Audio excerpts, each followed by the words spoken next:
All right, welcome everybody to the Brown Carpet Podcast. My name's Corey Farrell. And I'm Josh Groom. And what do we do here, Josh? Well, we take a couple of weird, real news stories and we adapt them into shitty movie pitches. Oh, I like that. Do you? That sounds good. Well, once we've done that, people can then jump on the Facebook and they'll see the poll that we've put up and they can vote on their favourite. So just follow us on Facebook and Twitter and you can vote. It's like a democratic thing. Wonderful. Just like they do in Russia. Get amongst it. Delicious. All right, without further ado. I have come here to chew bubblegum and kick ass. He jumped over 3 linebackers in midair, sprouted headwards like a gazelle. No one laughs at a master of quack fool. Real nice. Many have died from starvation due to the difficulty of finding enough food, such as seals. Shut up. No more Mr. Nice Duck. That's it. Right, Mr. Zitz? What do you make of that? You know, it's the most fantastic story I've ever heard. The Brown Carpet Podcast. Alrighty, episode 8, here we are. We've just, hopefully you're recovered from New Year's and your Christmas break. Happy New Year's. You're fat and hungover, or probably just past that now. Regretting a lot of poor decisions. Yep. We had a hiatus for a week, purely because Josh couldn't get his stuff together. It's not altogether true though, is it, Corey? It's not true at all. Let's dig deep. While we're on the subject, why did we have a break, Corey? Well, I dropped the ball. I got super into holiday mode and put the brown carpet pretty low on the priorities, which is You did. disappointing to you. I know I've disappointed you out there, 3 listeners. I'm disappointed. I'm very disappointed. Well, you know, everyone's disappointed in me. My own mother won't answer my calls at the moment. But you know what you've done? You've set the expectations exceptionally high on this next pitch because you've had approximately a month now to put together what you're about to pitch at us. In the meantime, King Gizzard and the Lizard Wizard recorded 4 albums. So what have you done with your time, mate? Well, being the prolific writer that I am, look, Prolific fucking belly button twiddler. I don't know about writer. I've got to say, I've cobbled together something. I think it's good. Something. But the hype lash that you just created. Well, I think you've created the hype flash of anything, mate. Everyone's waiting on tenterhooks for what you're about to drop. So we're going to do... I'm kind of hoping that I lose the rock, scissors, paper this time. Right. All right, let's jump into that. Paper, rock, scissors? Yep. Here we go. First of the year. Let me look in your eyes. No, I'm not. I can see that little glint. Oh, I know what that means. Here we go. 1, 2, 3. 1, 2, 3. Damn it. Yes. Josh wins again? He's very predictable. I am. So, Josh, you want to hit us with your headline? What is your headline for this week? I do. Well, first of all, I'd like to say this news article was a listener submission. Oh, cool. Our first one. Yeah. First one. This is from Sally Lopez. And Shout out, Sally. It is amazing. Thank you, Sally. Sally was up at Falls Festival up in Byron doing her comedy. Oh, nice. So she dropped this in the meantime. So she's a comedian? She is a comedian. She's very funny. We might even hear from her on this show a bit later on in the year. Yeah, great. I might just jump in real quick and tell everyone if you do want to give us a headline, a news If you story. see something ridiculous in the news that you think we can transform into a terrible movie pitch, drop it on the Facebook page. We'd love to hear it. Oh, yeah, Facebook or email us at thebrowncarpetpod@gmail.com. Yeah. Do that. Cool. All right. Hit us with Sally's headline. The headline for this amazing story is Florida man arrested after calling 911 twice to complain about the size of his seafood dinner. So it's a pretty awesome headline. Sounds like a nice guy. Let me take you through it. A Florida man complaining about his dinner to police has landed in trouble. The 51-year-old man was charged with misusing an emergency 911 line after he called dispatchers twice, not just once, Not once. to complain about the size of the meal served to him at Krabby's Seafood Shack in Stewart. I wonder, surely it complained to the waiter first and then maybe to the chef. And then I hope he escalated. didn't call 911 straight away. Directly. Nelson Augusto was arrested Monday. Police told the newspaper he complained the clams he was eating were so small that he didn't want to pay for them. In a 911 call released today by the police department, Augusto told the dispatcher, "I ordered something, and it was extremely so small." Which doesn't really make sense, extremely so small. No. The dispatcher told Augusto to call a non-emergency line, but he told police he forgot the number. What's the non-emergency line that you call when your clams are too small? I have no idea. If not, yeah, I don't know.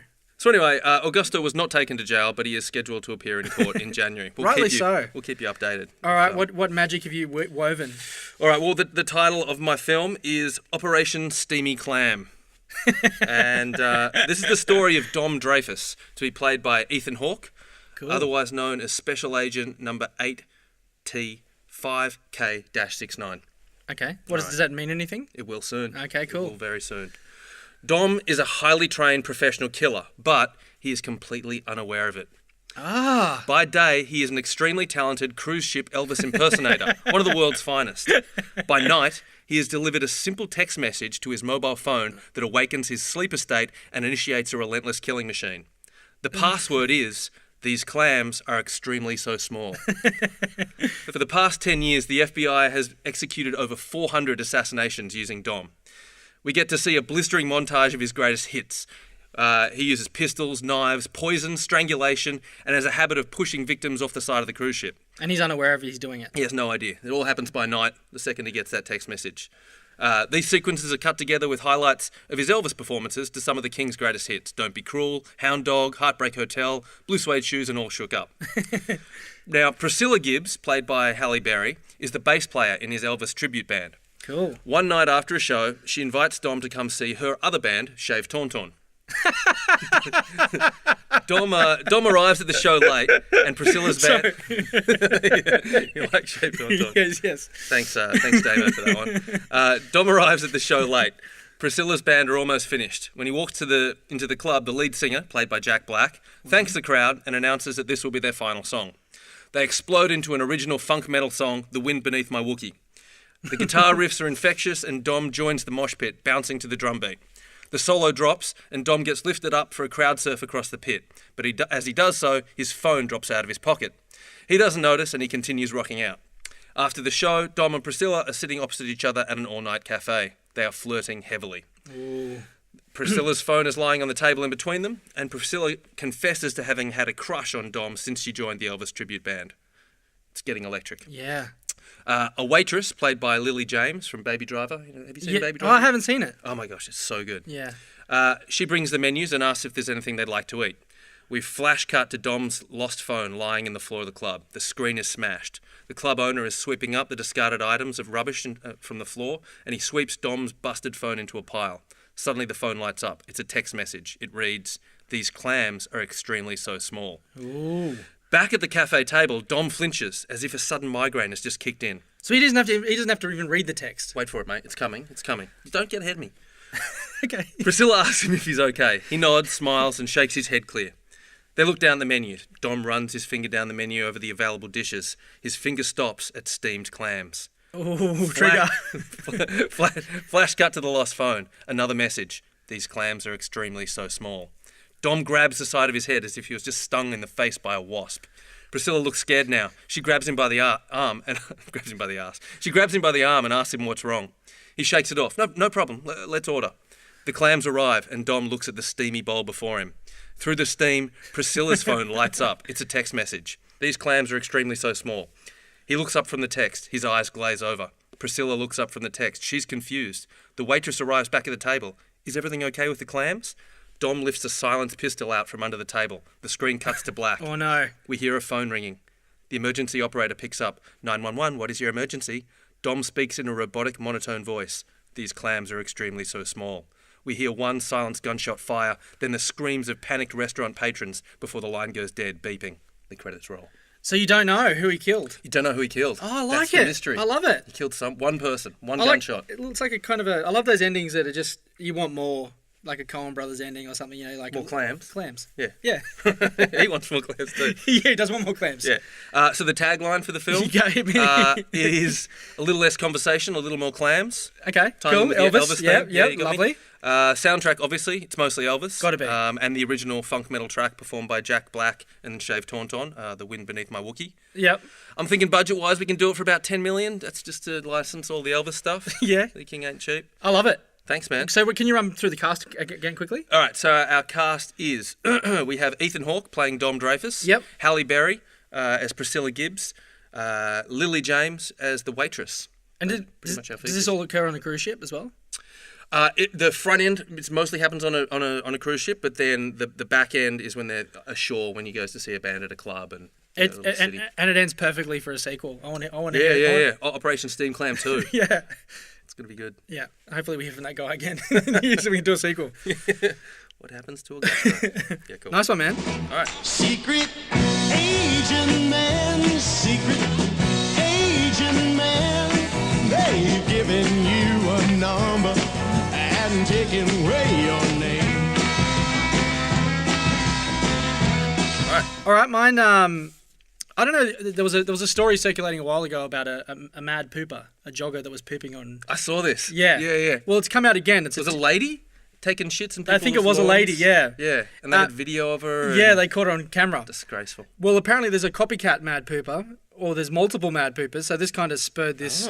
I'll hit the story. There's a poop spree happening. It's a poop spree. Sorry to dump this on you, but another mad pooper is on the loose. Oh crap! Police in the New York Village are searching for yet another mad pooper. An unidentified person is currently on a pooping spree in Orchard Park, New York. In New York? Yeah. Right. Like must be upstate or something. New York. Yeah, somewhere fancy. Yeah. Multiple homeowners have allegedly noticed human feces suddenly appearing in their lawns. According to Buffalo News, one person has even filed a police report. How are they so sure it's human? That's a good question. So, someone, maybe there's an expert. Corn? Peas Maybe dogs eat corn as well. I don't know. That might not be definitive enough to separate. A concerned townsperson went so far as to take out an ad in the Orchard Park Penny Saver, a free community periodical. Right. To the person who is pooping on our lawns in the village of OP, she wrote, "Stop." Right. So she's pissed. Yeah. So anyway, while this pooper might not be a copycat pooper per se, these crimes do resemble those of the infamous Colorado Springs mad pooper. In September, that jogger defecated numerous times outside one family's home, issuing the gas. That felt like a very targeted pooping spree, It did, didn't whereas it? this is a bit more scattergun. This is more random. Yeah. Eventually, a man claiming to represent the pooper's family apologised for her actions, attributing her actions to a traumatic brain injury. But why the same spot? Yeah. The brain injury. Nah, she had a thing against that Maybe family. she had something trigger. It planted. Perhaps. Yeah. He also alleged that her right to poop in people's yards was protected under the First Amendment. So It's a God-given right to shit on your lawn. surely you can shit at the White House, so why not shit everywhere else? Okay.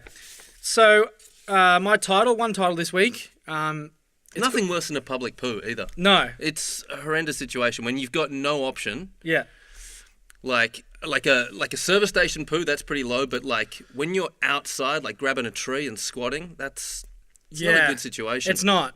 I've seen footage of people doing it in supermarkets, and it's just horrible. Elevators. I used to work at a video store on Oxford Street, and every morning we would have this homeless dude would come, and he would drink a chocolate milkshake. Yep. And then spit it across the front of our glass windows. Every single window pane he'd hit. And He used to do that at my old work too, in Surrey Hills, at Fin Design on the window. No shit. Yeah. Same dude. Same dude. Well, it's got to be the same dude unless there's a... Yeah. And yeah, I once saw him take a shit in the middle of the road, like traffic passing in both directions. He just popped a squat right in the middle. No care in the world. Yeah. Sorry. That's all right. What's the name of your adaptation pitch? It's called The Bogger. So, jogger, bogger.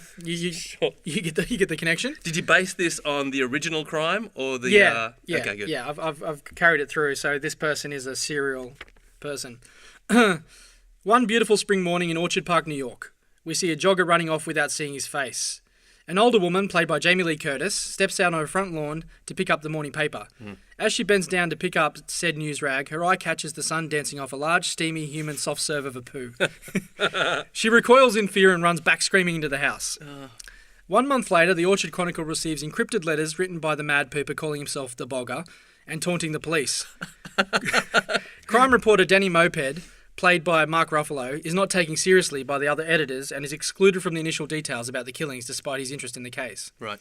When the newspaper publishes the letters, an idiot savant played by Steve Buscemi is able to decipher one. I'm seeing several parallels here to David Fincher's Zodiac. Yeah, Is that an inspiration? The Zodiac was my primary inspiration. That's awesome. The coded letters spells out the phrase, "I like to poop and jog because pooping and jogging is the greatest game of all."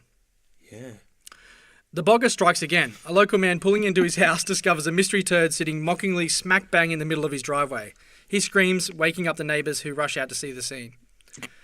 2 weeks later, a taxi cab driver named Champion Hose, played by Chris Rock, picks up a man and drops him off like any other ride. As he drives off, he realises the man has left a smelly little butt mound for him in the back seat. In the car? In the cab. Oh. The Bogger mails his cab receipt to the Chronicle, along with a taunting letter. Denny, frustrated that the detectives can't get their man, delves deeper into the case, making copies of the letters and starts investigating at home after hours. This could almost be a TV series, like a True Detective type Yeah, thing. totally. Like each week we follow a new turd and try to Pick up the I sound. hope you're listening, Series 3, True Detective. Ideas. A feces expert theorizes. A feces expert theorizes that all of the poops contain a large amount of the same chemicals found in frozen dinners, indicating that the pooping jogger might not be as fit and healthy as they previously thought. Good insight. They also noticed that most of the poops have been snapped off early, suggesting that he has most likely been spotted and had to finish quickly on more than one occasion. Yeah, pinch a log. They put out a call to the public through the paper, just for descriptions of what he might look like. Denny receives a letter threatening his life. Becoming increasingly paranoid, he turns to drugs and alcohol. His persistent contact to veteran detective Mosley Washcloth, played by Denzel Washington. I'm worried the time you spend on your stories is mostly attributed to coming up with these fucked up names. I can't stress the amount of time I spend on names. That's my primary concern. Well, time well spent. So, his persistent contact with veteran detective Mosley Washcloth, Denzel Washington, however, eventually impresses him with his knowledge of the case. While Mosley cannot directly give Denny access to the evidence, he provides contact names of the other police departments in other counties where the bogs have occurred. So he lets him in, gives him a bit of information. Sure. This information consumes Denny to the point where the case leads to the breakdown of his marriage and losing his job. He throws everything at the case. His life deteriorates. It's very Zodiac, yeah. Yes. Yep. It's almost shot for shot the Zodiac, but just shit. Instead of a dead body, it's a shit. He's accused of forging one of the letters. That's what gets him fired. Yep. The film ends early morning with the camera following a jogger from behind. We see the jogger pull up to a lawn, bend down and drop a deuce. As the jogger pulls up his pants and stands up, we see him turn around just enough to see his face. The Bogger is played by Rainn Wilson, aka Dwight Schrute from The Office. Oh, yes. He smirks and runs off. The camera then reveals the address is none other than Denny's. The Bogger gets the last laugh. Oh. He shits on Denny's lawn. Yeah. Which probably broke him completely in the end. It did. Yeah. So my tagline, look, I'm not super in love with my taglines. Okay. But I've got two. I got multiple. All right. Shit's about to get real. That's good. Or he's got the runs and no lawn is safe. Runs, jog. Yeah, no, I see that. Yeah. Yeah, but maybe you responded to shit's about to get real first. Yeah, okay. It's to the point. 30 million to do it. It's 30 million? Yeah, I didn't mention it at all in the synopsis, which is stupid, but it's a period piece. It's set back in the 60s. Okay, all right. You want to be when true to the age. So obviously it's a Zodiac-inspired toilet thriller. Mm-hmm. So to run over the cast again... Hang on a sec, I'm going to pull you up there. Yeah. Didn't you say he was eating microwave frozen meals? TV dinners. Dinners. Yeah. That's in the 60s. That's fine. Yeah. Continue.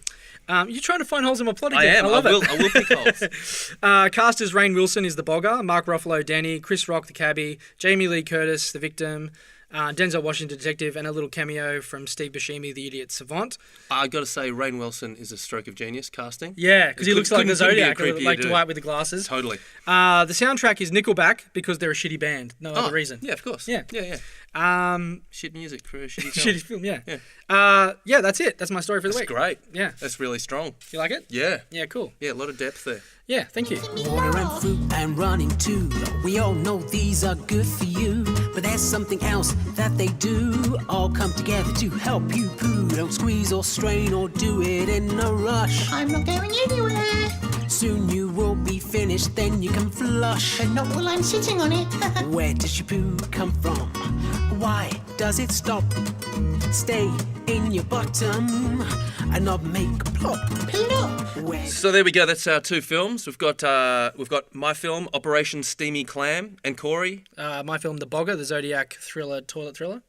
So jump on the Facebook page. You'll see the poll there pinned to the top. You can vote for which one you hate the least. Yep. And at the end of the week, we will make a poster commemorating the victor. With episode 8, we're out of the gates then for 2018. Literally, we are off and running. We're off and running. Or jogging, if you will. Very on brand. Yes. So see you next week, and don't forget to flush. See you next week, cunts. I have come here to chew bubblegum and kick ass. I jumped over 3 linebackers in midair, sprouted ends like a gazelle. No one laughs at a master quack fool. Real nice. Many have died from starvation due to the difficulty of finding enough food, such as seals. Shut up. No more Mr. Nice Duck. That's it. Right, Mr. Sitz? What do you make of that? You know, it's the most fantastic story I've ever heard. The Brown Carpet Podcast.